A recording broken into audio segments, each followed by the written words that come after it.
Alrighty, back to the show and tell. Why don't we start online this time? And Dave, you got something for us? I got something, yeah. When you take a little look at my latest model that took, I don't know how many years to work. Okay. Ulrich. All right, I'm going to take the camera off the computer. It's a little tiny piece of junk, but hopefully you can see something. Oh. It's a kit model, or it was a kit of the Berlin made by Corel. And I did numerous changes and kind of worked it out the way I always wanted to look, a model to look like of that age. It's a Dutch pinnace, but it sailed under the flag of a Brandenburg Duke, and it was called Berlin. And it's kind of funny to have little figures like this. Is there anything you can see? No, there we go. Kind of funny what they did with the decoration. Let me see if I can get some more light in there.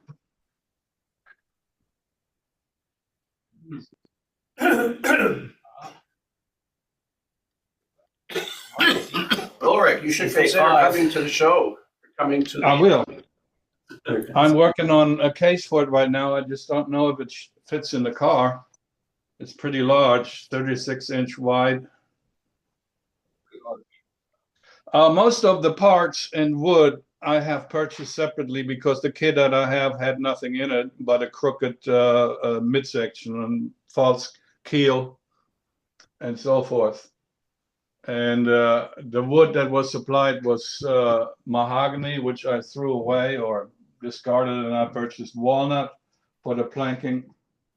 The clinker planking is maple. All the rails are made from pear wood.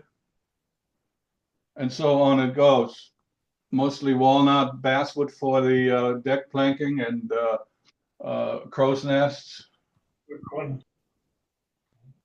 Too bad I don't have the right lighting and the better camera, but this project took me about 8 years.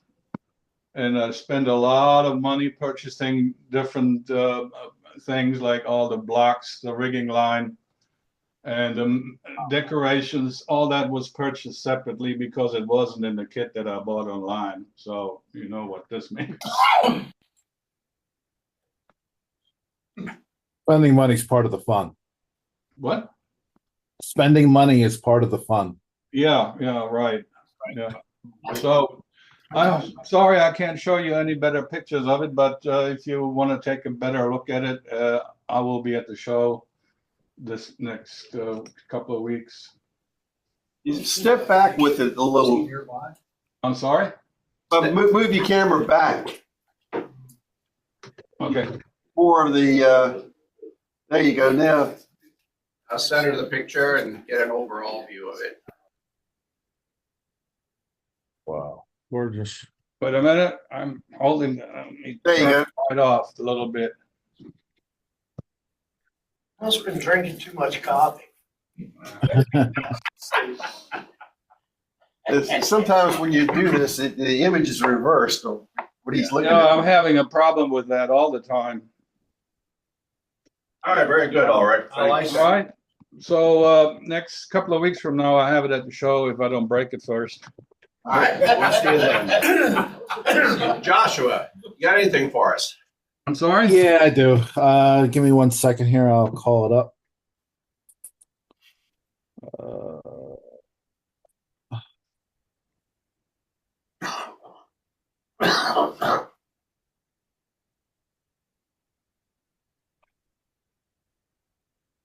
Share my screen.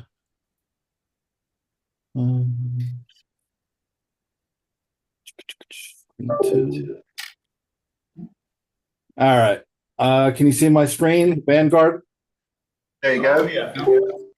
So I've been working on the Prince de Neuchâtel, which is a 164 model, shipways model. And I didn't feel like scratch building a launch. Well, it turns out Vanguard makes several kits in 164 for boat launches. So you can see here they have 18-foot cutters, 22-foot, 26-foot launches, 32-foot pinnace. So I actually bought their 26-foot launch for the new Chattel, and you print the instructions off his website. They're very detailed. So it's a built-up model. You know, putting the bulkheads in a build plate, and these are basically the parts that come with it. Everything's in pair, except for the photo etch. Well, the laser etch planking and all this stuff is all in pair. This is MDF for the bulkheads and the build plate, and then obviously the photo etch. So the MDF was all the parts were very exact. All the bulkheads slid into the build plate very snugly, as well as the keel. And then from there you go and you fair the bulkheads, and then you start planking. So one of my learning lessons in this was that I should have coated the bulkheads with tape, because you're supposed to take them out once the boat is planked. So it would have come out a little nicer had I done that, because pulling the bulkheads away left a little bit of residual. Also, I was using Type Bond 3, so maybe that was a bit too aggressive. But the instructions don't really tell you to coat the bulkheads with anything. Here's the completed planking while it's still sitting in the bulkheads. And then you basically got to notch them out of there. And as you can see, you can still see kind of the residual sort of left behind. From there, you put the ribs in, and all this stuff is basically pre-given to you, and strips. He provides instructions on how to paint the photo etch to make it look like wood. I opted to just blacken it, which I thought looked okay. Comes out with some oars, and I think it came out pretty nice. A lot of nice detail. Could improve the planking next time around, but it was a pretty nice kit from Vanguard. Nice. That's all I got. But Joshua, what scale are most of these kits in? They're all in 164. I'm trying to how do I unshare my screen? Got it. Thank you. You got to unshare your screen. Am I still sharing or no? Yes, you are still sharing. How much How do I? price wise? They were about $20 to $30 per kit, but you're going to spend $10 or $20 on shipping, and so I bought 4 of them for future models. I gave one away to one of our club members. So I might build it again to just try to improve upon the planking. But I don't think there's another kit manufacturer that produces kits for just launches, to my knowledge. Maybe there is one, but it was my first experience building a Vanguard model, and it was pretty nicely detailed. Very good. Thank you very much. All right, Mike, what do you got for us? You got anything? Still muted, Mike. Got a couple of things here. All right.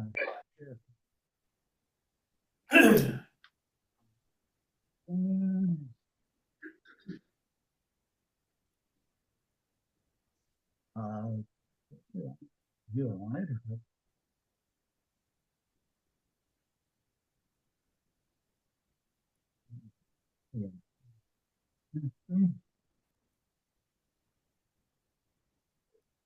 Mike, it's really difficult to hear you.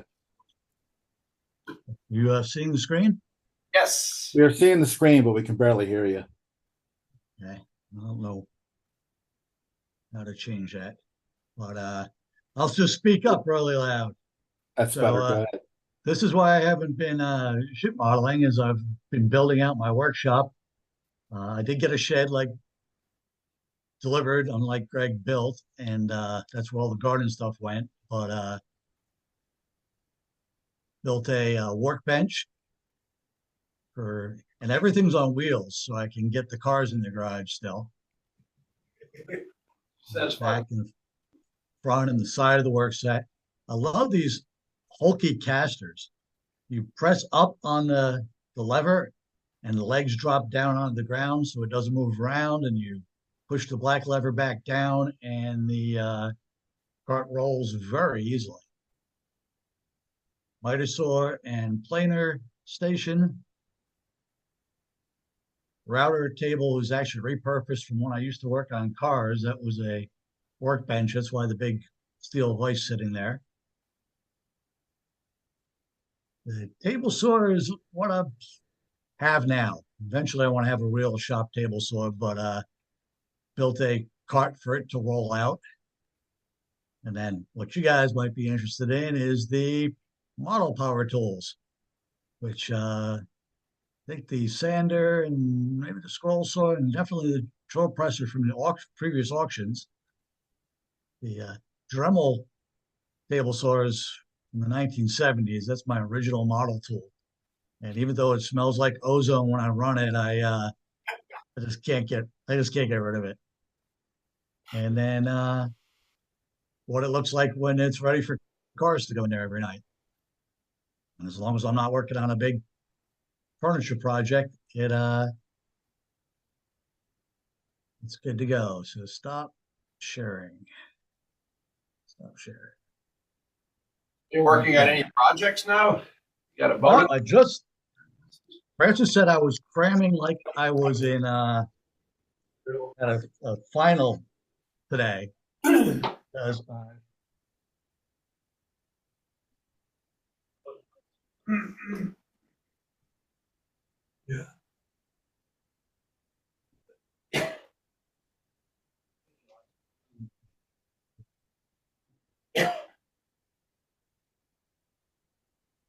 Can you get closer? Mike, is that a kit? That's what happens if you get too close, right there. Josh pops out.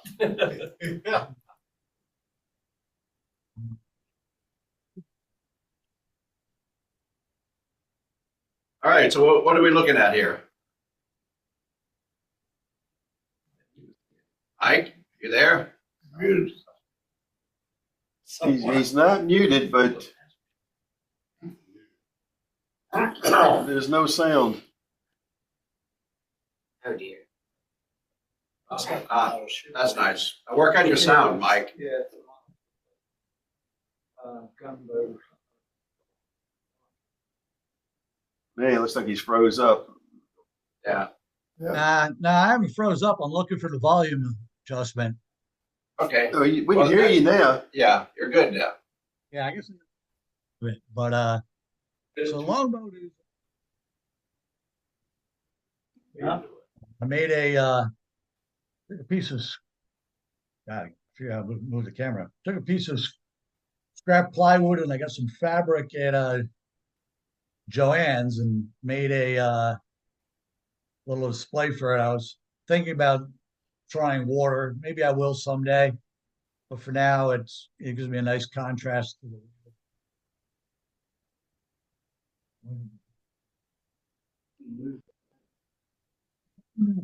Yeah, Mike, try just putting the camera down so it's steady, because what we see is just a blur.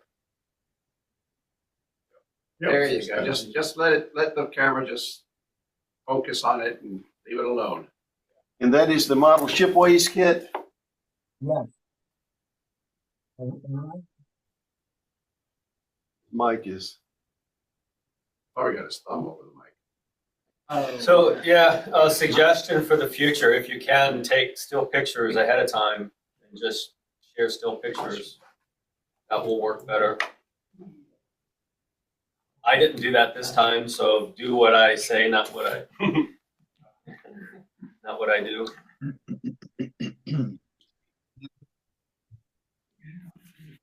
But and then this is my next to, which is actually reversed for some reason. 1/1200th New Jersey and Enterprise. If anybody has experience with 1/1200th models and particularly how to paint the decks, I'd love to hear from you. Send me a message, email, give me a call, whatever. And then All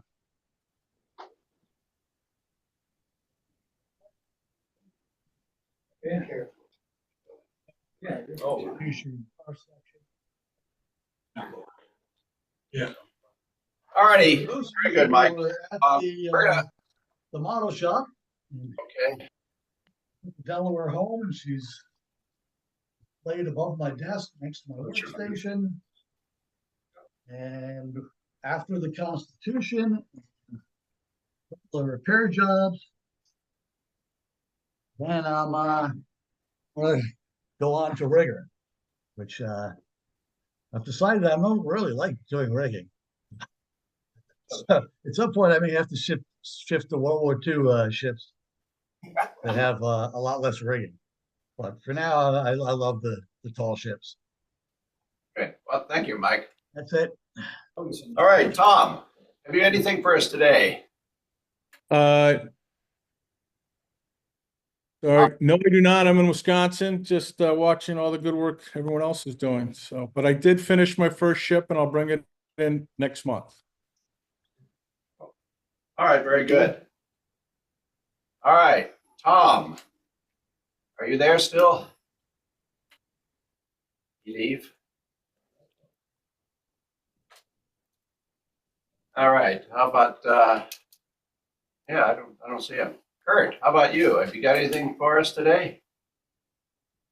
No, I don't. I'm in the middle of a commission for the Wisconsin Maritime Museum, and it's going to be quite big. It's 1/72nd scale of the floating dry dock and a submarine that was they built 28 subs in Manitowoc, Wisconsin during World War II, and they had to build a floating dry dock to get the subs down the Illinois waterway to the Mississippi to the Gulf of Mexico.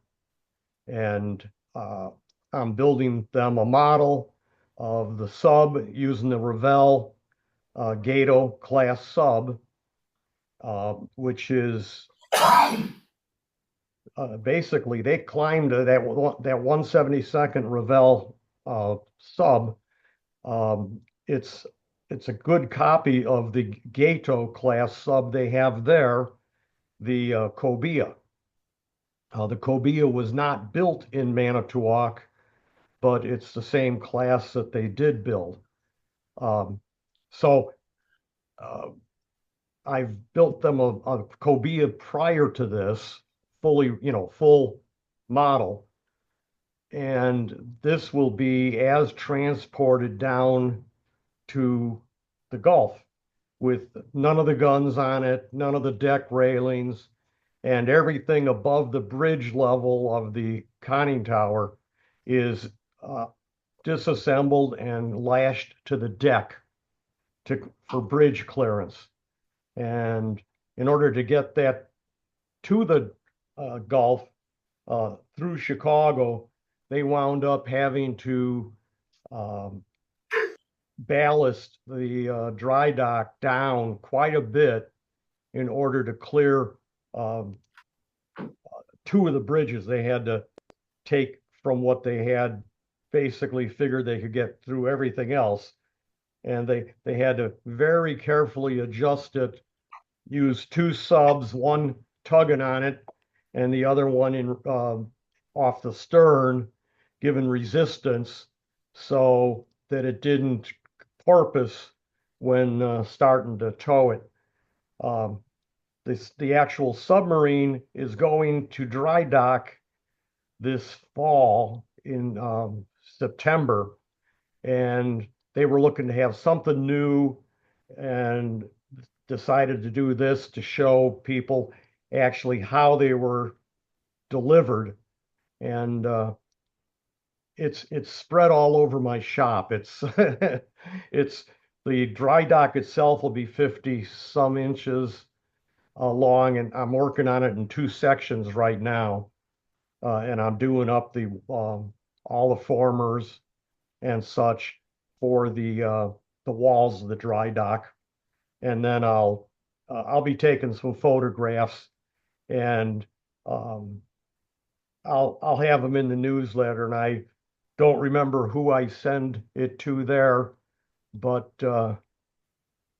I can send Ryland or somebody some of the finished photos to look at it in construction. All right, very good. Please Thank you. do, yeah. All right, Bill, are you there? You have Bill- something for us? Bill Emerson. I am. Can you hear me? Yes, yes, we can. I don't have anything. I'll just say that I'm working on a late Civil War ironclad, double-turreted ironclad monitor called the Monadnock. And so I'm working on that. But one interesting aspect is one of the people in our club has been working with Tinkercad, I think it's called, a simple online 3D system, 3D modeling system, and he's doing the elaborate turrets right now and smokestack for me as sort of a joint project, and so I'm very excited about that, and I'm probably showing that, or he will, at a future meeting. Very good. All right. Looking forward to it. Yeah, Thanks. All right, last chance. Tom, are you there? Mr. Ruggiero. All right, moving right along. Let's move in-house then. Tom is here. Tom? Nothing much to say other than I'm working on Argus, but what I am also working on, I got pictures somewhere, I just haven't had time to pull them up. Woman, her father lived in Florida, passed away, made like 45 some models, and most of them they were able to give to family or move around to different places, but they moved 3 of them up north. And basically what they did is they just laid them into one of these moving pods. And obviously when they got them up north, they were all in a mess. So 3 of them were damaged. A fishing boat called the Atlantis, the old model shipways kit called Goya GJOA, and a 1 to 200 scale Amati of the Titanic. And I got pictures. I'll show them at the next meeting or the meeting after. But anyway, I'm just about done with them. But it was a mess. These models obviously turned over, and when she brought them up to me, she had all 3 in one shipping container, one of these big plastic shipping storage boxes with just cardboard separating them. If she packed them that way coming up from Florida, it's no wonder that they got really badly destroyed. But anyway, I'll have pictures for the next meeting and the meeting after. That's it. All right, Tom, thank you. All right, moving in-house. Greg, you want to kick this off? or Discussed, no really place to set it down. Here, Can I move some of these? yeah, just put it right there in the middle there. That's fine. You can put it on top of that. Oh, really? Okay. I'll repeat some of what I said. which camera do we want? Little one. This one. That top is broken off, so it's kind of just positioned there. You can take it off. Just lift it up. I'm sorry. Just take the whole camera right off the top. What? Oh, this is broken. Yeah. Oh. See what you mean. That's good. As I said. All right. I'll try and hold it more steady than. Can you switch cameras?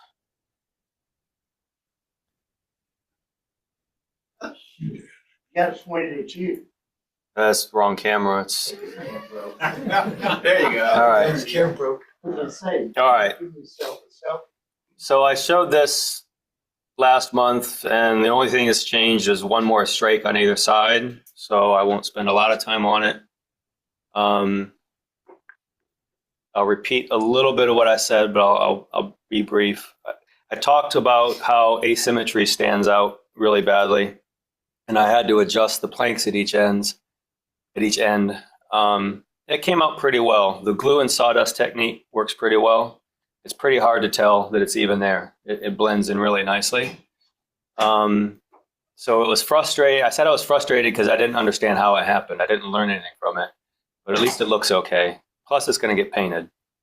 The only real downside, I'm not going to try and show it because I don't think it'll show up on the screen, but when you come up and look at it after, as a result of my reshaping, you have wide plank, skinny plank, wide plank, wide plank. It looks wrong. You know, it shouldn't go in and out size-wise that way, especially it's at the stern.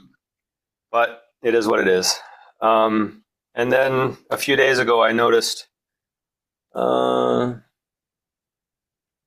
you can see here's where the planks butt up. And there's a pattern of 4 rivets on each side, and they should be symmetrical. And I used CAD to make templates and glue them on, so everything should be perfectly mirrored. And when I looked back at it, some of them were really far off. And again, how? I mean, maybe I had too many glasses of wine. Don't drink wine and model at the same time. So I've had to reposition those. Again, I'll use the glue and sawdust technique to fill in the holes, and it's going to get painted, so it'll look fine in the end. And fortunately, at the beginning, I put the butt blocks in, but where I had to do the repairs, the butt blocks aren't there. So I can stick the nails all the way through, trim them back, and they'll get covered up with the butt blocks when I'm done. So you really won't see the repair. If you turn it upside down and look at it later, you'll see some spots where I haven't cleaned up the glue yet. That's because I just did that last night. But that'll get covered up with the butt block. So that's 6 out of 10, 60% done. I only got 1 strake done since the last meeting, so if things continue 4 months from now, the planking done. I hope it'll be faster than that. But anyway, the next ribbon or whatever it's called for fairing is in place, so that's where the bottom of the next plank will be. And just for the sake of the meeting, I put the very last one in so we can get an idea of where the shear line will be. So that's that. What's the name of that? The 13 Søskende, the 13 siblings, Danish eel fishing boat. Are you officially working in the workshop on this now? The workshop's mainly for the big tools and the milling wood and whatnot. So I do most of this little stuff in my office inside. All right, thanks. John, you want to go next?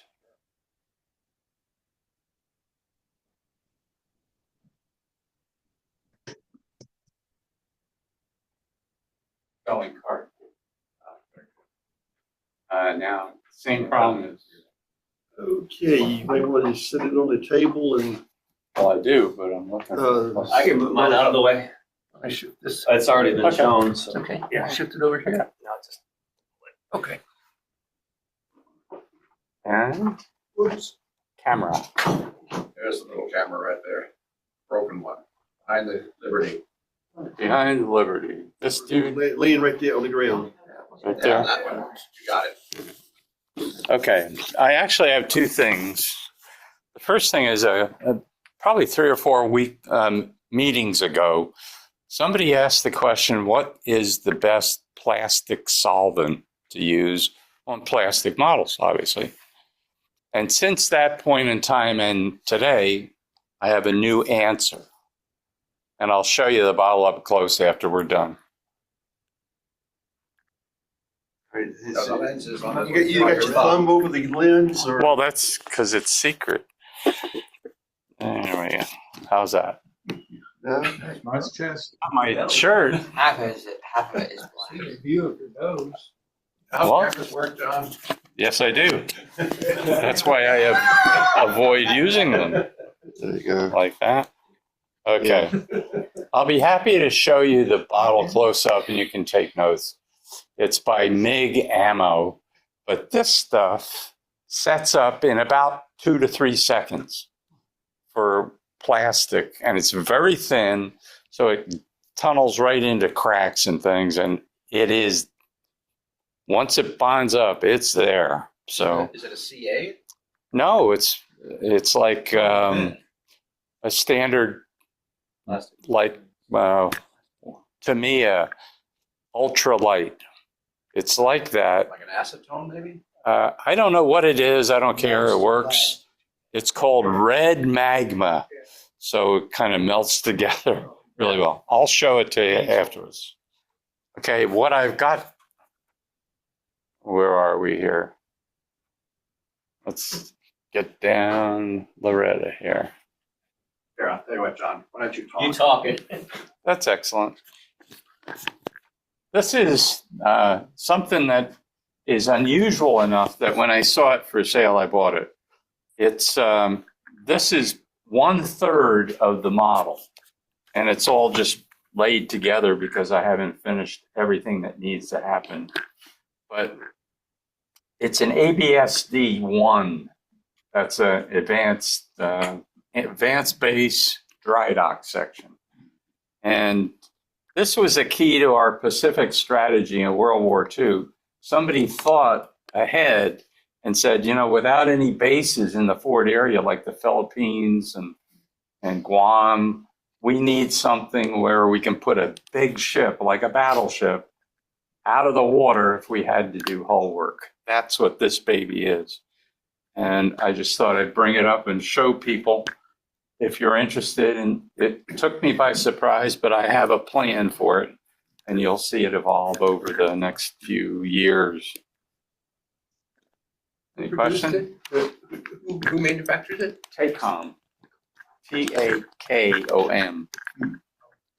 It's probably Midwestern or something like that. How big is the real thing? Kind of what you're modeling. What scale? 1/350th. So you could put, I mean, it would overwhelm the Liberty ship here. It's probably almost twice that long. Does your plan include putting a battleship model in there?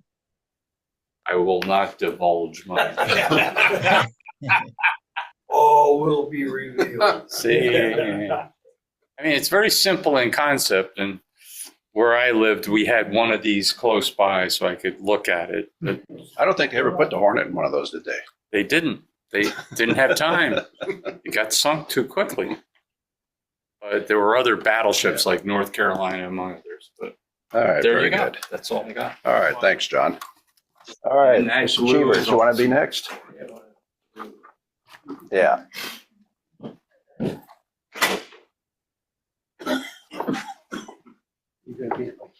Yeah, I could do that. Let me just pull this out because I'll take it out of here when I'm done. And hopefully I'll scratch up your negative Yes. one there. All right. So I hit an impasse on the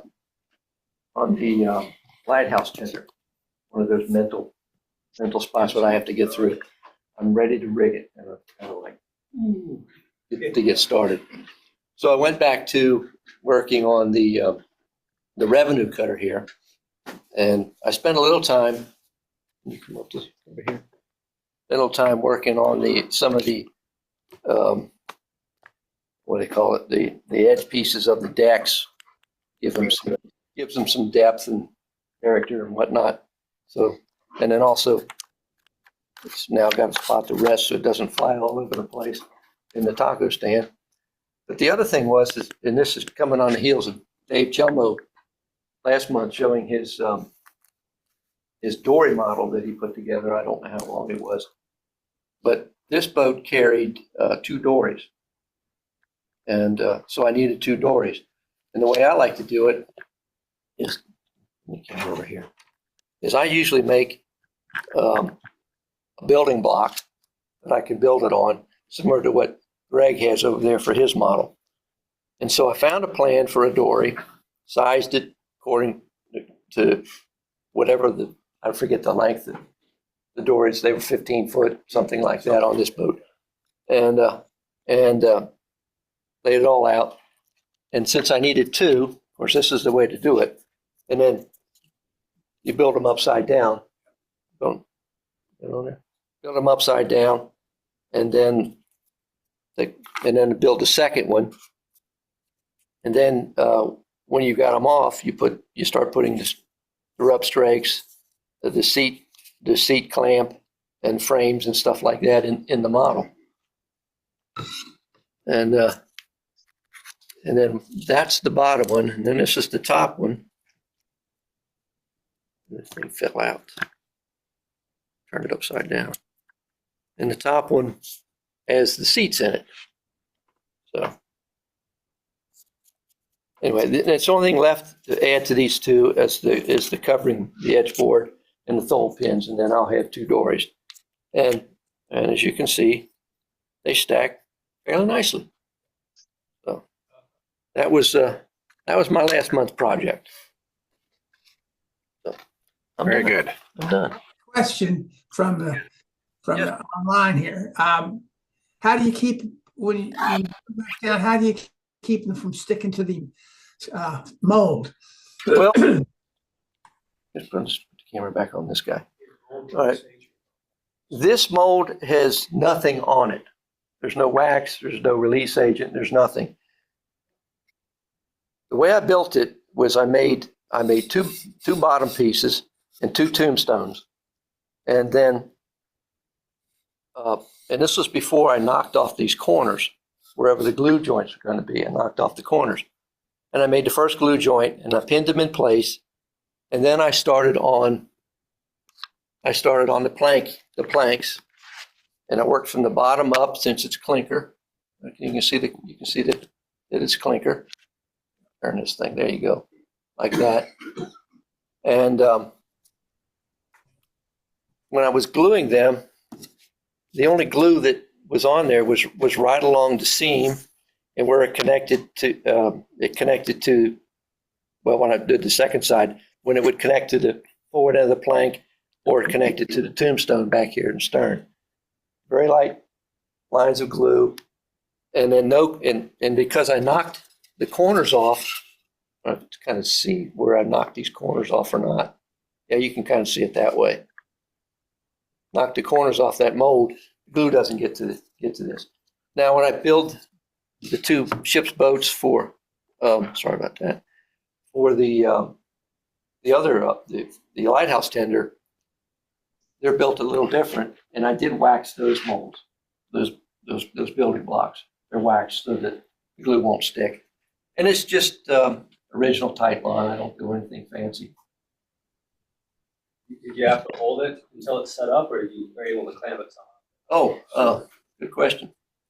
What I did was, you remember, was it several months ago, Sean Malone gave us a tutorial on how he steam bent frames using Chuck Pizarro's method. I think travel iron. Yeah, travel iron, and just a little bit of water on the plank. So I had the planks, and I did an initial bend in the shape of the 4.5 shape of the hull, using the steam iron. Okay, and then of course it would lay on the mold. Then I cut the top and bottom edges of the plank based on the lining off I did of the block where I wanted the planks to be, allowing for the overlap. And on the next one, I allowed for the gains that you have at the ends, so that they come down and meet. And that's what I did. So I just did one steam bend, and then with that little bit of glue, I held it to tacked up, and I was done. These things were basically built. I do Monday, Tuesday at the taco stand. They were built Monday, Tuesday, that quick. So, and then it took another Monday, Tuesday to put the frames and the seat clamps and stuff like that on. So I've got 4 days and 2 boats, and then they match. All righty, good. Thank you, John. All righty, who's next there? You got something there? Nothing? Nope, you don't want to talk? Nope. I got nothing.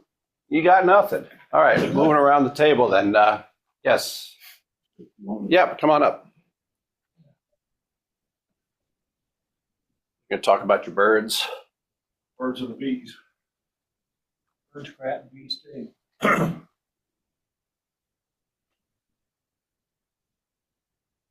Good morning. Those of you who don't know me, my name is John Jones. I'm a retired tin can driver for the Navy with 20 years. My first ship was USS Rich, DD-820, built 1944. So I did 20 years driving these ships. Most of them were built right here. Josephus Daniels was on her in March 1980. We took 55, we had 55-foot seas out here off the coast of North Carolina. We were going 53 degrees on either side. We lost the sonar dome, and one of the ships that was out on this mission lost 4 guys over the side. You guys built us some wonderful ships. If that ship had been anything less, we never would have made it home. We took a lot of damage. So I think, first of all, I want to thank y'all for building us a ship like that. After I retired from the Navy with 20, I went in and started teaching. I was emotionally disturbed, learning disabled, Down syndrome, TBI, traumatic brain injury, and so are my kids. So I have something called PTSD myself, and going through it. This is what I call sawdust therapy. How many of you folks remember a guy by the name of Mike Borda? Anybody here remember him? Okay, 1996. This young man started off as a seaman recruit, went through boot camp, made 4 stars. He was a chief of naval operations. 1996.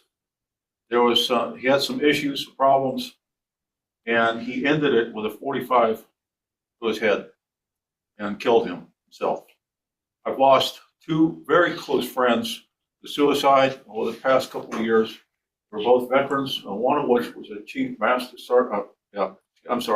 Chief master sergeant, which if you don't speak Air Force, that's the same thing as the master chief in the Navy. A terrible loss. You take a look at this room.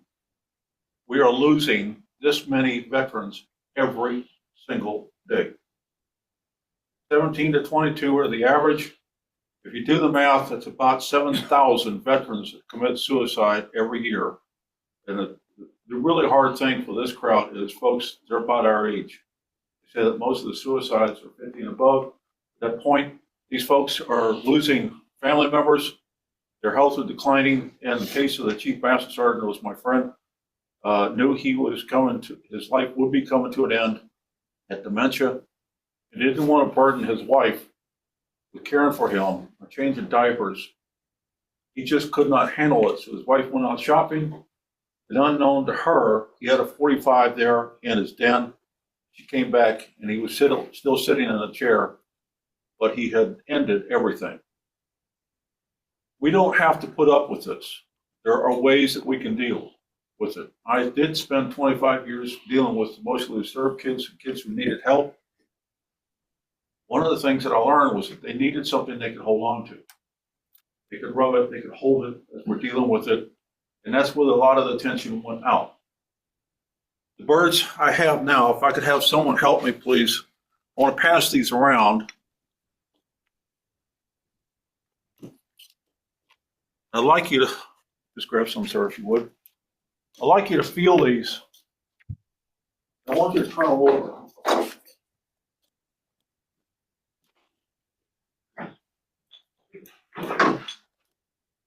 There's a reason for that.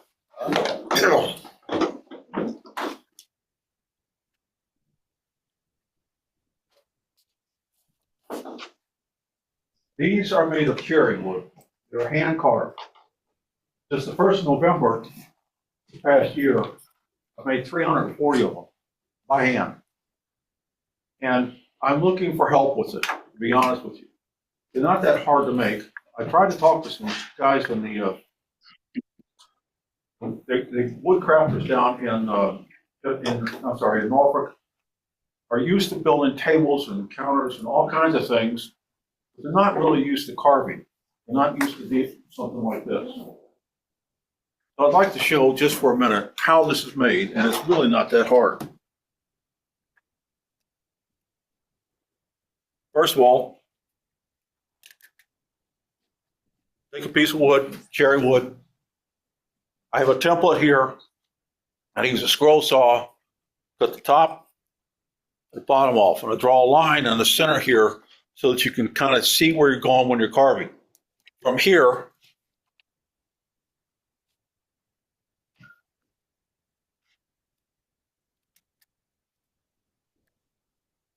again, I have the template on the side, and this time I've already I do what's called the horizontal cut with a scroll saw, and from there, a template on the top. You can see what it looks like here. Scroll saw, take it, cut the sides off, and this is what the bird looks like. It takes me about 2 hours from the time I pick up the wood and I pick up my knife and start carving. After that, I come up with the birds that you see in your hands. This. What's important is not the bird. It's what's on the back. If you look at it, the idea is that I give this to people who are veterans who are suffering with the traumatic, with PTSD, with any kind of emotional problems. And they can hold it in their hand. They can feel on the bottom where it says Crisis Lifeline, call 988. This is the message I'm trying to get across. If I can get people who are having these problems to make that one phone call to get the help that they need, we might be able to save some lives. And again, I'm going back to 7,000 per year that are preventable. These have gone to the VA hospital here up in Hampton. They got it. They asked for 100. So I made them 100. And on the 23rd of December, I delivered them.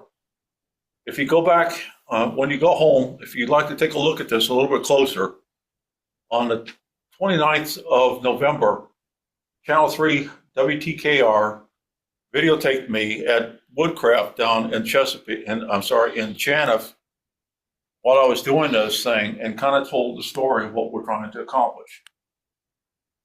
So why am I standing up here? I'm asking for help. I have made 340 of these since the 1st of November by hand. 100 of them have gone up to the hospital here. I've got another 100 that's going down to North Carolina to a hospital down there. DAV, the Disabled American Veterans, the VFW have asked for these. I'm delivering Monday morning. The birds you're holding in your hand, plus another 100 is going to the Virginia Beach EMS service because they've had a number of suicides that stems from some of the scenes, the horrific scenes that they've been a part of. They're begging for help as to how to go about working with them. I am neither a psychologist nor am I a psychiatrist. I am an experienced teacher working with these kids, and I'm telling you that if you rub this thing, you can feel that it's wood. It is not glossy. It is not made in China. You cannot get these from Amazon. The only way you're going to get these is to carve these things. A group in Norfolk at the Janif Shopping Mall called Woodcraft has donated all the wood. If you do the math, these are 6 inches about. They have in the hole for about $3,000 so far, and by the end of the summer, I'll probably have about 500 of these made. I am a staff of me. I'm the guy that's doing this. I could use some help. I could use some help from people who are used to carving, know what this bird is and how to go about making it. If you're interested in helping me do something for the veterans, for the people like the EMS service, anybody else that's having emotional problems, I'm asking for your help to make these. I really could use it. If y'all have any questions about the wood, it's coming from Woodcraft. The owner there says, I'll give you the wood, you bring the birds, make the birds there. Please take a look at what's on TV. Please consider giving me help carving these things, and I'll get them to you. Yes, sir. Can you send me the plan that you use? I can put it in the newsletter. Yes, sir. People will have this plan. I can do that. It's real simple. All it is just that you saw the temple at the top and Yeah. the sides, and that's it. You want wood, cherry wood, I'll deal with it. Now, what I do from here, if you take a look at this, is something called Odie's oil. Odie's oil basically is beeswax and linseed oil. I rub it, and the beautiful thing about this stuff is the more you rub it, the better it feels, the more the oil goes on. It is not shellacked. I did not want to get these too super slick. I want the veteran to feel the grain in the wood. Most importantly, I want them to see this right here. So if you take this thing and put it in your hand, almost unnoticed. The guy can sit at home on a dark night. They lost friends, and they feel like they've reached the end. They have nothing to hold on to, and put something in their hands that they can hold on to. They feel that roughness on the back that is laser carved. By the way, that's also done by the people at Woodcraft and Jennifer. There's the help. 988. That's all it is. I did not want to do something religious where I had to cross a quarter moon, star infant, or anything else with religious. This comes from the Ukraine. That's where the idea started from. For some reason, they don't like teddy bears. I think it has something to do with their next door neighbors, what's going on in Ukraine. But this came from Beavercraft. If you go to one of the woodworking stores and look at Amazon, they've got the kits for comfort birds. So how did I learn how to do it? YouTube. Picked it up, went to the site, I had one of the kits, and I made it, and I thought, this would make a nice Christmas present. And then I realized, started doing some reading and research about veteran suicide. We had a Rear Admiral come down, was also on a council with the Veterans Council down in Virginia Beach. We had a Rear Admiral come up, and he started talking about suicide prevention. And people needed help. They didn't know how to deal with it. Put something like this in a veteran's hand. There it is. I've asked people if they could buy one. I said, nope, under no circumstances. But understand that the people who have had this kind of drama, the veterans, the EMS service, the police force, the firefighters, they've already paid the dues. We have a company that's willing to support us financially and give us the wood. While I'm at it, each piece of wood that I use for this is a 2x2 by 30 inches long. It's $23.20 per piece of wood. Woodcraft down in Norfolk has decided that they're going to give me all the wood they can. They even take large pieces of cherry wood, they cut it down to 2x2 by 30 inches, and I take it from there. What I'm asking is not necessarily, I'm asking you to do whatever you can. If you want to hand me something that looks like this without the carving, that's great. If you give me something that looks like this after you cut it out, it cuts down the amount of time that it's going to take me to do another 150 to 200 birds. And my hands are starting to get sore, and I've got a lot of sawdust in my house. So, but I wound up buying a lot of stuff from scroll saw is what makes it different. Scroll saw that you'll need is one that will cut at least 2 inches. You can use hacksaw, you can use whatever to get this shape right here, and I'll take it from there. Or if you can, carry it on to this. I would appreciate it. It'd be a big help. You ever worked with woodworking clubs? Yes, sir, I did. I had one, a group of woodworkers that were exceptional furniture makers, but I didn't really have anybody that was a carver. And when they did, they took I had one guy at the last meeting I went to, took a pole, piece of block of wood, and he put a screw in the bottom of it. And he took a bird that I had, drilled a hole in the bottom, then went at it with a rasp.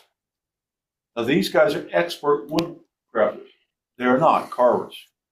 He'd have drilled a hole. When he did drill a hole in the bottom of this thing, it just knocked out the whole reason for me to have it. I'm not going to put it on the top here for a very good reason. Because if you put this thing on the shelf, like this, it looks nice, somebody comes in, says, oh, that's pretty, and goes on with it. They don't know what it is. Kids, adults, anybody with a disability do not like to be identified as having a disability. That's why it's on the bottom. That's why it's engraved, not just painted on there. I want them to feel the texture of the words and check it out. So they can pick up a phone and make that call. All right, thank you. Y'all have any more questions? Thank you. Don, do you want to talk briefly about your bottle there? Hard act bottle there, guys.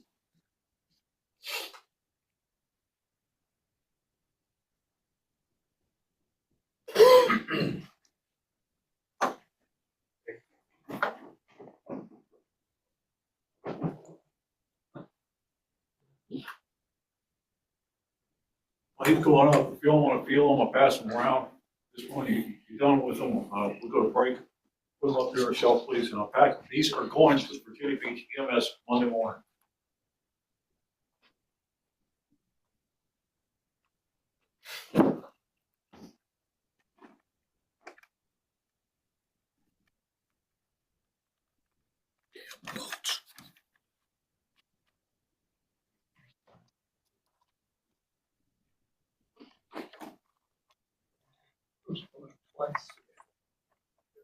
All right, here, I'll let you hold it. Oh, okay. I'm too jerky. Yeah. This is my model of the Maid King. This watercraft was built in the mid 1920s. They're not exactly sure. She was built in Matthews County. It's got a rudder and a tiller. That's the transitional piece. During the life of this boat, she had, I don't know, several power plants. She ended up on the burn pile on Gwen's Island sometime in the mid 80s. I talked to a couple of fellows that worked there as young men at Horn Harbor Marina, older gentlemen. So I said, well, how long was she? Oh, 39, 40, 41 feet. What was the beam? 11, 12, 10. So let me grab this. I should have grabbed this.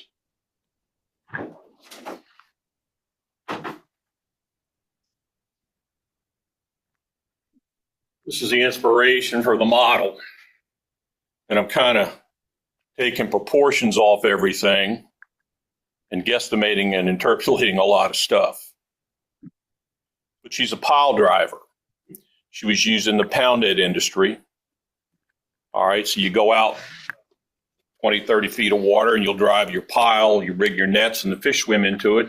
You don't have to go hunting for them. They're all right there for you.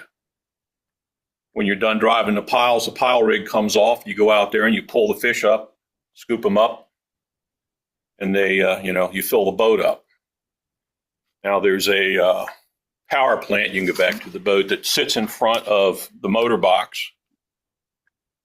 All right, and I'm going to do this kind of just the way they got canvas wrapped around the motor and the gears and the winches and all that stuff sort of exposed from what I can see, but I'm leaving mine exposed. The engine will be covered with canvas.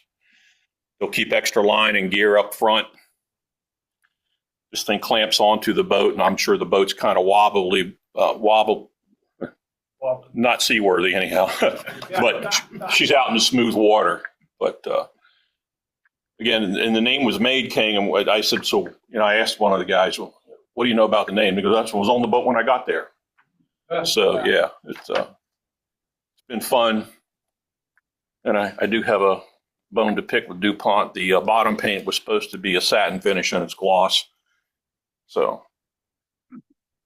I'm not happy with them right now.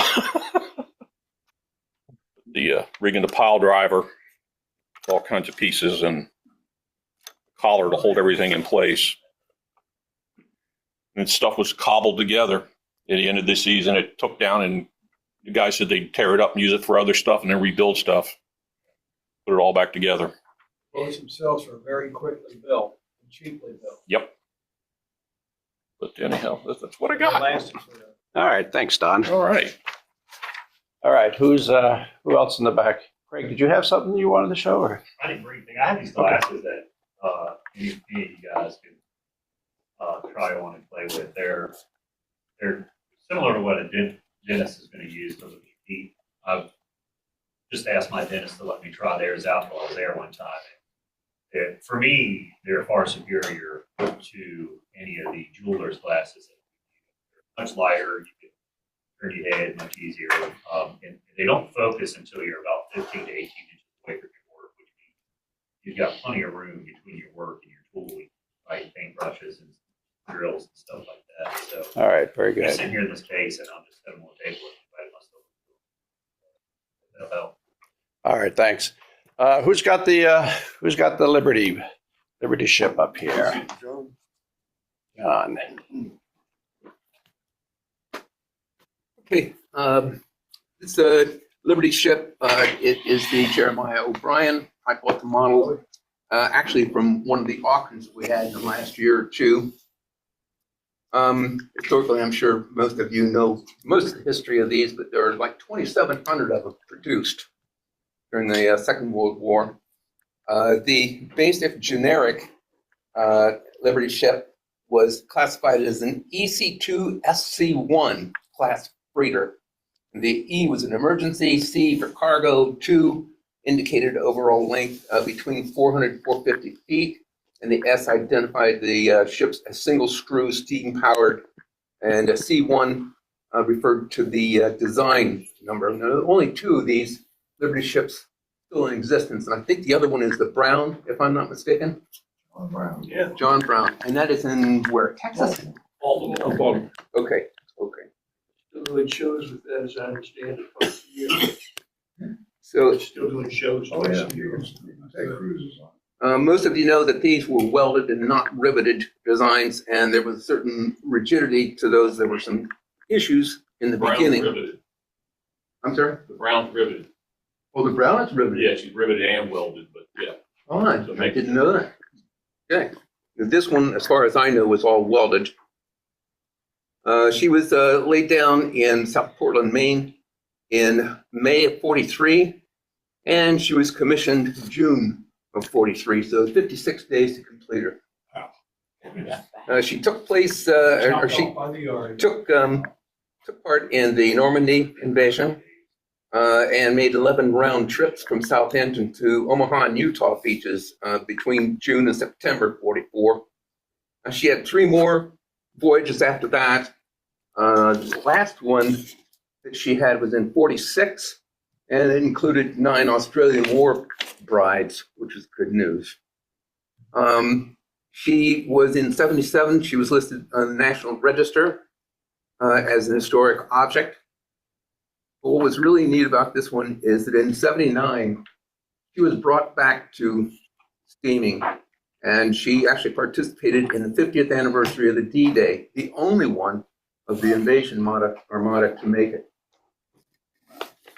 This particular model was made by Blue Jacket, but it was actually back in, I think, the 40s. I think it was actually produced by the Boucher Company, and then it was revised in 84. Then it was updated again, and I'm awfully glad that it was. This was the instruction manual and the list of materials. That's fine for somebody who knows what the hell they're doing.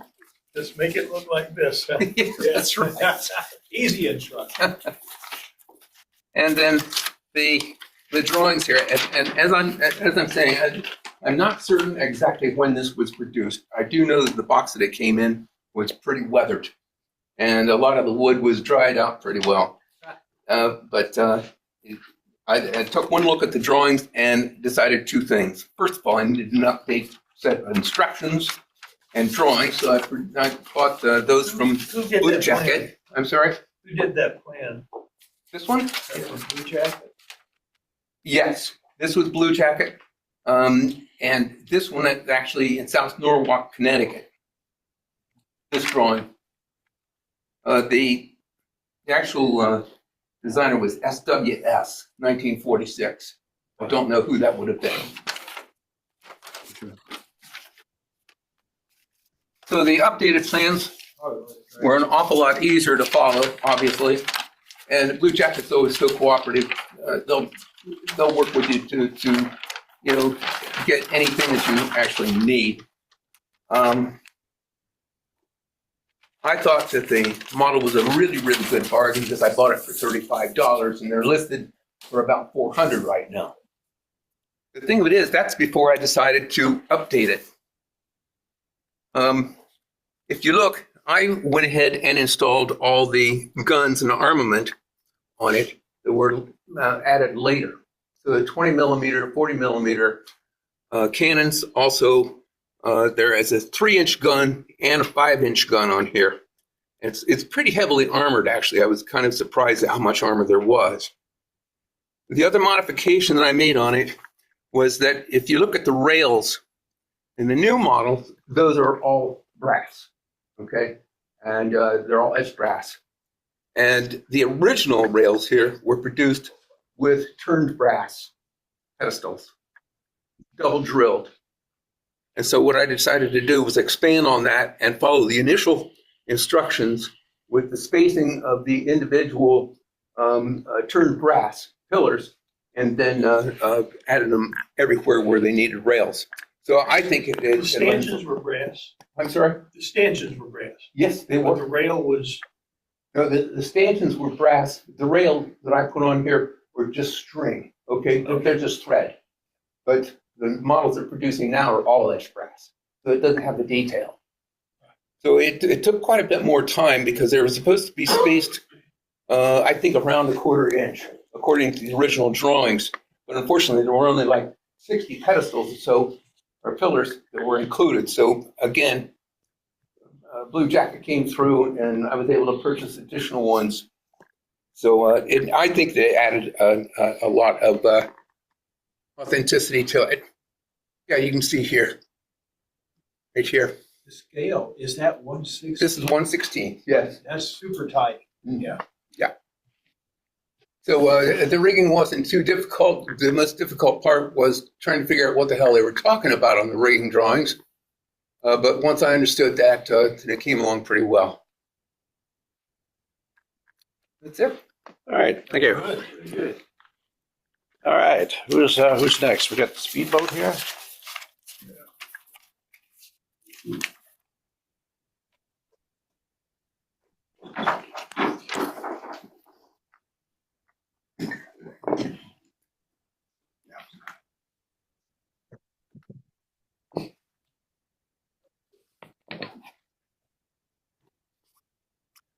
This is my partly finished Chris Craft speedboat. This was a kit that I bought at an auction a few years ago for all of $20. And I wasn't sure I really wanted to build it, but I needed something to occupy my time at the taco stand, so that seemed like a pretty good one to work on. So I've been working on it. Can't say much for the kit. It's a Dumas kit. And the frame is made out of balsa, for God's sake. It's not as flexible as paper. And then it's planked in mahogany. Mahogany is hard as a rock. Hard to finish. And I do not recommend it. The grain is very prominent, hard to get rid of. But I've been working on it and polishing it and trying to make it look as much as I can like the original. But Tom, if you're still online, my apologies. I'm not trying to keep up with you. This isn't your quality. I've got to put a lot of fittings on it. So I have a question for somebody, everybody here. Anybody had any experience with electroplating? All speak at once. You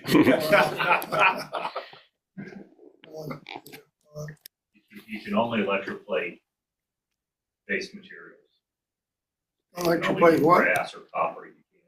No. Or you can't do brass. You can only do copper. Yeah, I've got pot metal. Yeah, no, I built that model as well. I just painted my fittings. I drilled them out and made them sharper. Yeah. I just painted them. So like, those were all chrome. Everything on that was either aluminum or chrome. Yeah, they were really bright. And I used real aluminum for all the aluminum parts, and then painted the chrome horns and lights and stuff with just the chrome paint. I think probably it's all not worth the effort to electroplate them, so I'm gonna. I just don't think you can electroplate either of those materials. It's just pot metal, I guess, What are you trying to electroplate? horns and rings and What material do you want it to be? nickel. Nickel? Yeah, you could electroplate it. Well, I'll You continue can to take think about it. I hadn't done it, but I did a lot of research on when I put a fire engine together, brass and copper and all that. Yeah. And I think you can just take a regular old like drill battery, create the bath and electroplate it with just that. Yeah, there's a lot of stuff on YouTube. I've been looking Yeah. at that. It looks pretty simple to do. But Have you thought about using a chrome marker? I know a lot of the, you can get pins now that yeah, actually look just like chrome.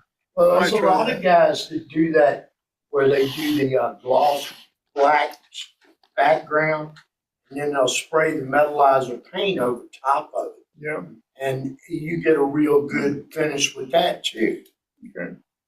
Well, I'll give it some thought because I'm right to that point now. Well, You could probably put the chrome in a water bath and dip it, get it coated nicely. Yeah. Is there an engine in the model? All right. I'll tell you what to do after I've done it. Can't do that in the taco stand, however. All right, thanks, Stu. There was a Okay. question, was there an engine in the water, in the boat? This one? Was there an engine in the boat? Engine? The model. In the model? Oh, no. Oh. And you used the balsa and all the parts that came with it? You didn't? I replaced some of the bolts. Yeah. All right, Caelan, you want to go next? It's, I Okay, go ahead. I'll come to you. How's that?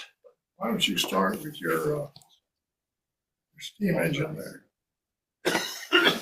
Oh yeah, so this steam engine was given to me from Mr. Harrington back in that model con thing at the Yeah, in Portsmouth, wasn't it? yeah, Portsmouth. Given to me by Stewert via me. Yeah, there's a little background of that.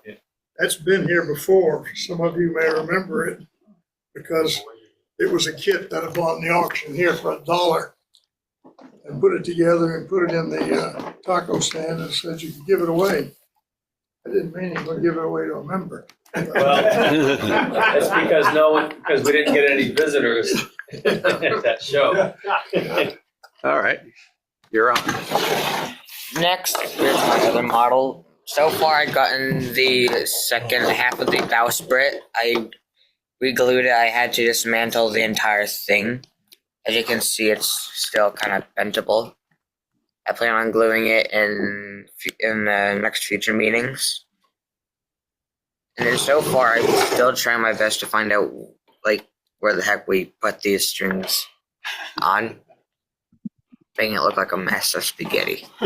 And I'm still wondering where instructions for where you put on which small ones to the masts, which I could use a little help with. Yeah. Is that a Revell kit? Yes, 1976 Revell kit, I believe. I did the smaller one version of that. It drove me crazy. That's not far to it. Tim, did I have the instructions to go with it? I do have the instructions. It's just like the rigging and just the deck and sails and stuff. Yeah. I have the 196 scale Constitution at home. I still have all of the instructions, release plans, and all of that stuff. Yeah. If you like it, Yeah. I mean, this is, I believe, the 196. Yes, it is. Gifted from Mr. Dave Baker. He it originally belonged to his neighbor, but when he moved, he didn't want it. Very good. And he left it in his attic, which caused a bit of the vent in the attic because of the heat.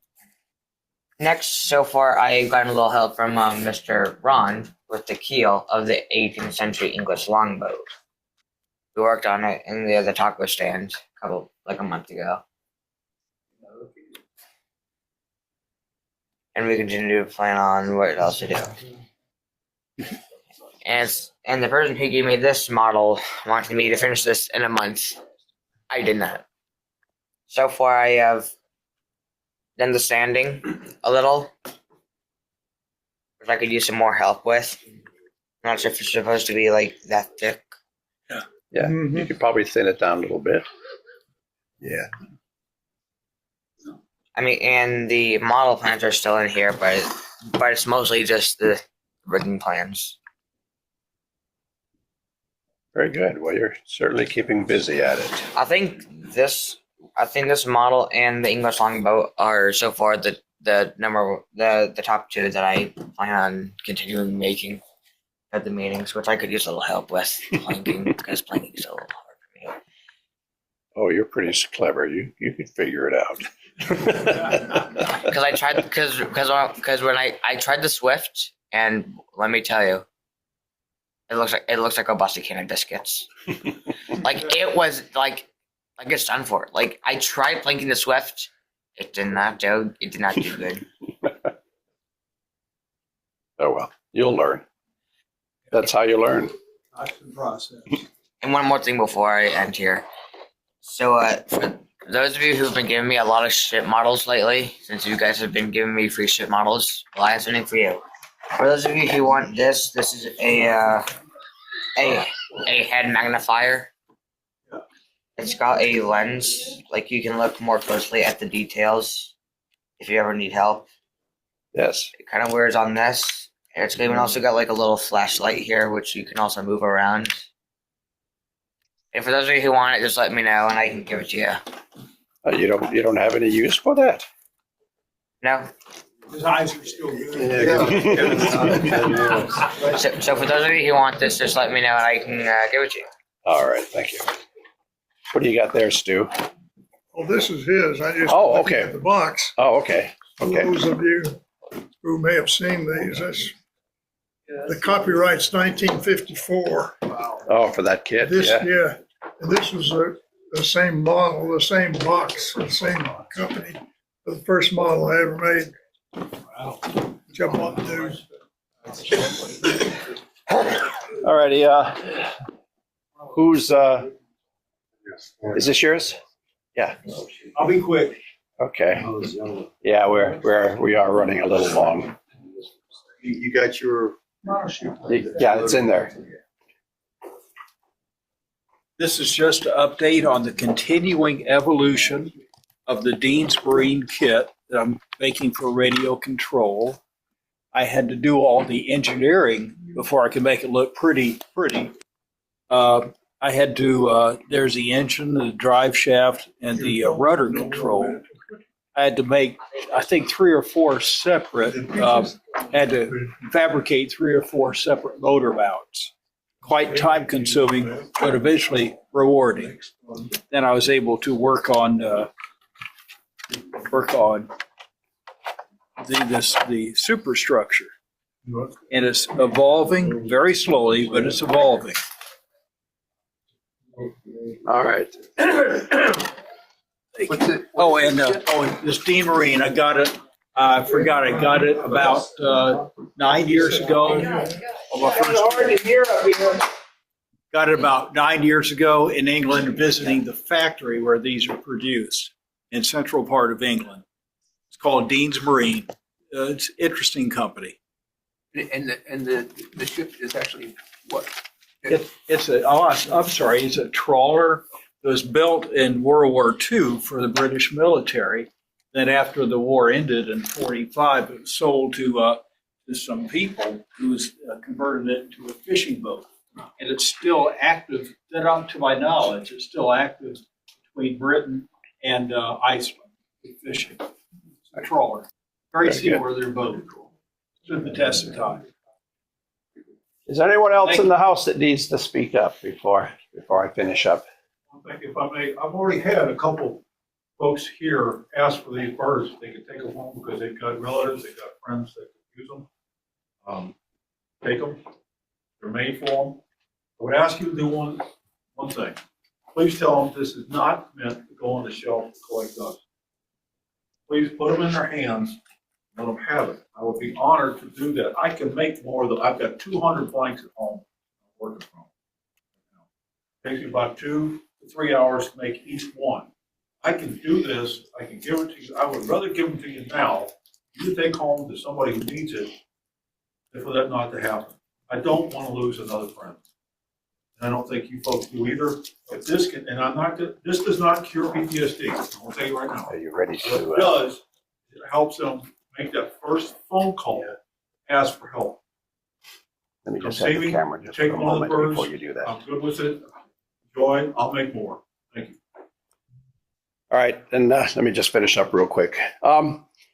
I have some pictures, but just a brief talk about just an item that I like to use for building plans. I copy the plans on a clear acetate, and then it makes it very convenient to then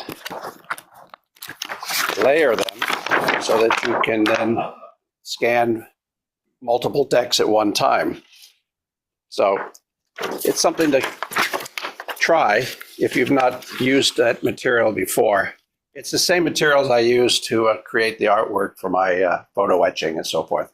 It's a lot easier than just taking a bunch of papers and having to flip through them if you have multiple decks to work on. This way you can just actually just see right through it, and it just gives you everything you need to know right there. You said that came right out of your inkjet. Yeah, it's material used for the screen print industry, actually, for printing their negatives. Gene, where do you go to get that printed? Oh, I print it at home on my inkjet printer. As I do the artwork for the photo etching that I do, here's another sample. It's a clear acetate that has a coating on the back of it that accepts the. I can't do the camera and this at the same time, but it has a frosted back side that accepts the ink. Correct. It's a one-sided print, and just any inkjet printer. And are you doing 8.5 by 11 and taping them together, or do you have some sort of banner printer program? No. It's just I just tape them together. It's just I print them out in sections, and then just layer them together. Where would you find the material? Amazon. Yeah, Amazon has everything. This is the Zircon. A quick update. I won't dwell much on the model here because the folks here in-house can see it. But I do have some photographs if you could share kind of a progress of where we've gotten to today. Steve, you retired. Oh, yeah. No. What sort of engineer were you? Oh, self-learned, I guess. It crashed. Okay, it's the it should be the it's in there. Yeah, but seeing it, I just It should be the USB thing, USB drive. okay. You want me to plug it back in? No. It'll find it. It's called show and tell. There, that's probably it. Yeah, open that up. And just start at the top, and we'll just cycle right through them. They're all sequential. All right, so this is where we left off last time. Okay. I was just beginning to build some of the superstructures, the main structures of the decking and so forth. These are some of the blocks. You can't see anything online? You can't see it online. Okay, hang on. Okay, let me Is unshare. it share? Maybe it's not shared. Okay. The bottom there. Oh, wait a minute. You got to pull up the screen first. You just share the entire screen. There we go. All right. If they can't see that, I have problems sharing that. Okay, can you see that now? Yes. Yes. Okay, yeah, this is some of the major superstructure components made up of basswood. You can move on to the next. Here is a sheet of portholes that I photo etched that will be applied later. You can view them on the table when if you have a church later. Move on. Is the deck camber the main deck? Yes. Yeah, all the decks are cambered. Okay, here's an etch of the trail boards that the yacht had. Now, it's questionable whether the Zircon, which was the Navy converted yacht, actually retained. I doubt that they did, and I can't prove it, but it is such a nice little detail. I couldn't resist putting it back on. All right. And this is brass for the vegetable lockers. Okay, go ahead. And after assembled, this is what you end up with. Had a couple of them on board. And here's the trail board mounted on the bow, and then had to be cleaned up a little bit next. Primed. Question about that, sir? Yeah. How did you make that trail board? I had artwork from the original.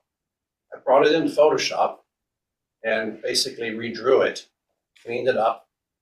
Then I went through the process of photo etching it, printed it on the acetate, and then creating the brass. So it's relief. So it gives you the illusion of carved.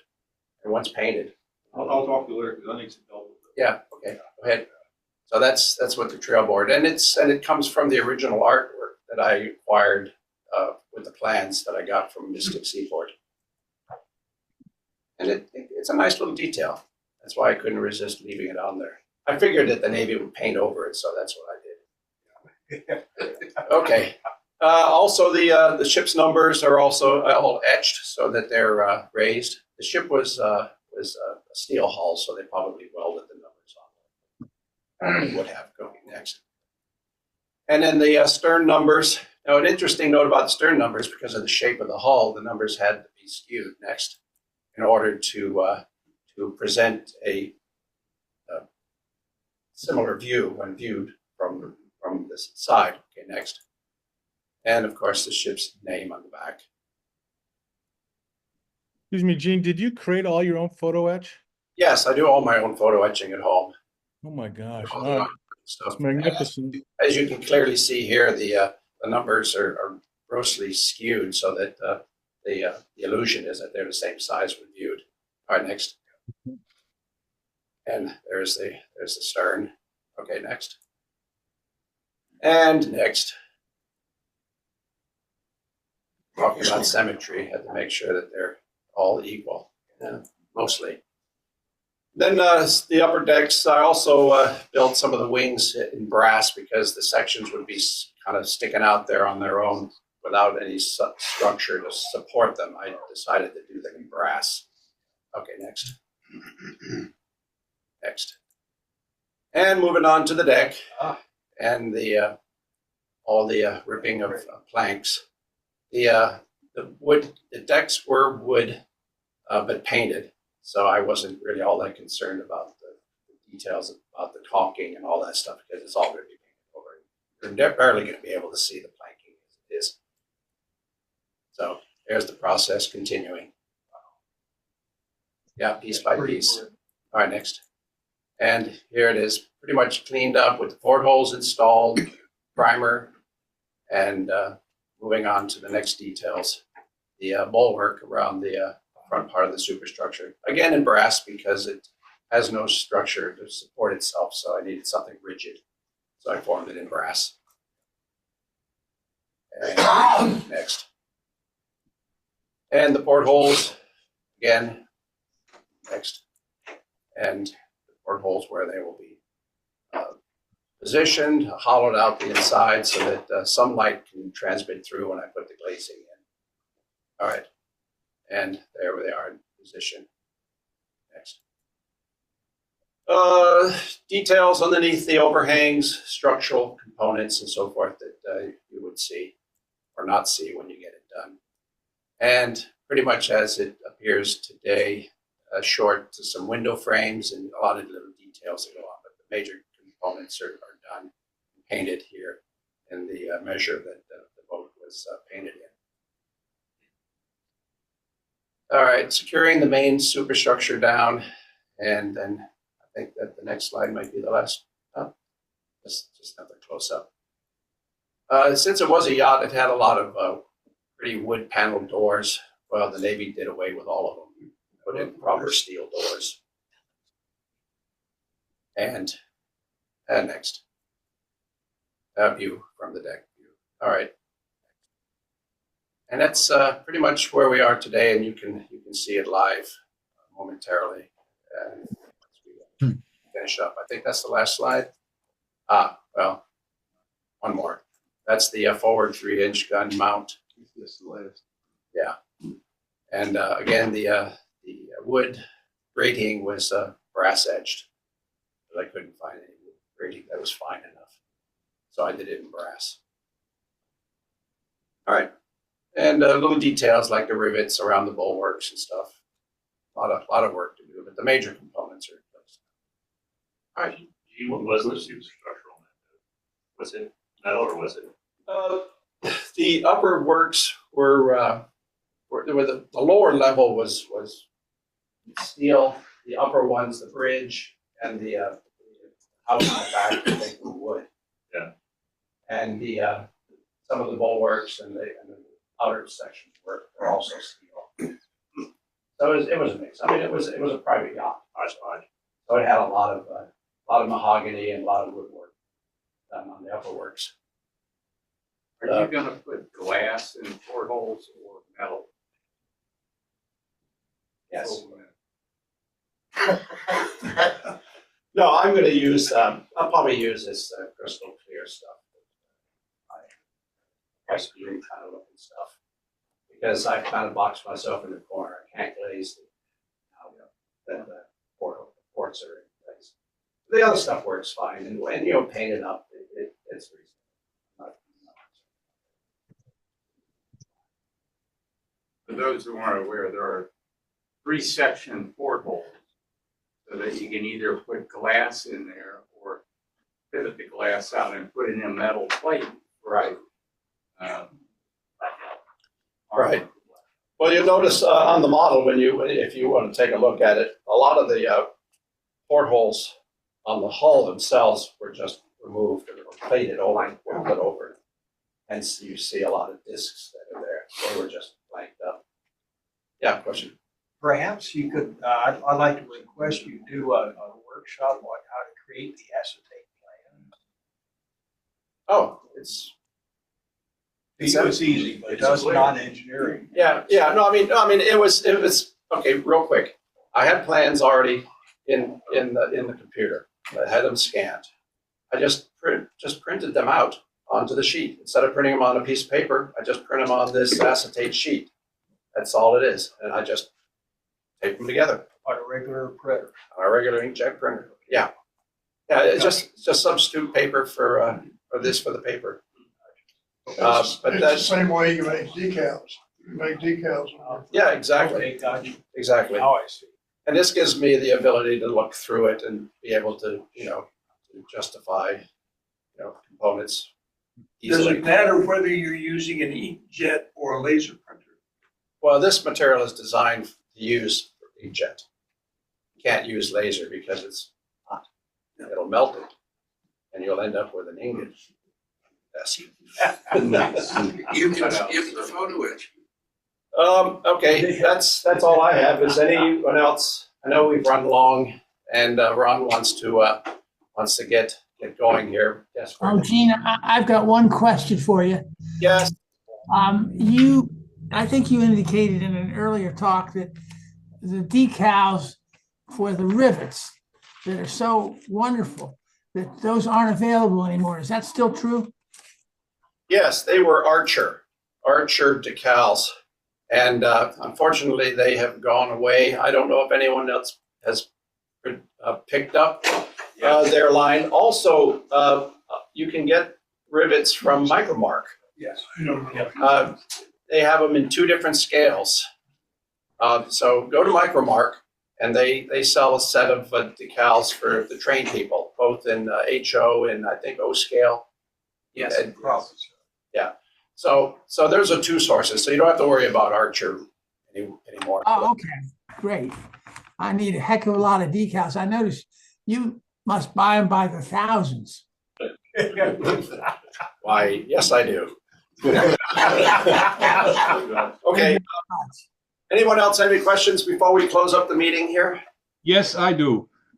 Yeah, go ahead. You said you photo etched all those portholes, right? Correct. How did you get those rivets on those portholes rounded? Because I know we've done something together before, and the rivets that we put on the hinges were not rounded. It just depends on how long you leave it in the soup. The longer it etches, the rounder the edges get. Oh, okay. So yeah, I mean, you can everything that comes out is always rounded to some extent. I mean, none of this is going to be laser sharp if you zoom in. All right. Thank you. Okay. You want to just, okay, are we done? You want to stop this? Okay.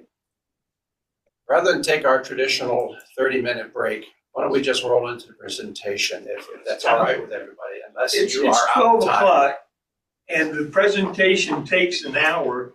I just assume, again, push it forward. And I hate to say that, but that's kind of where we are.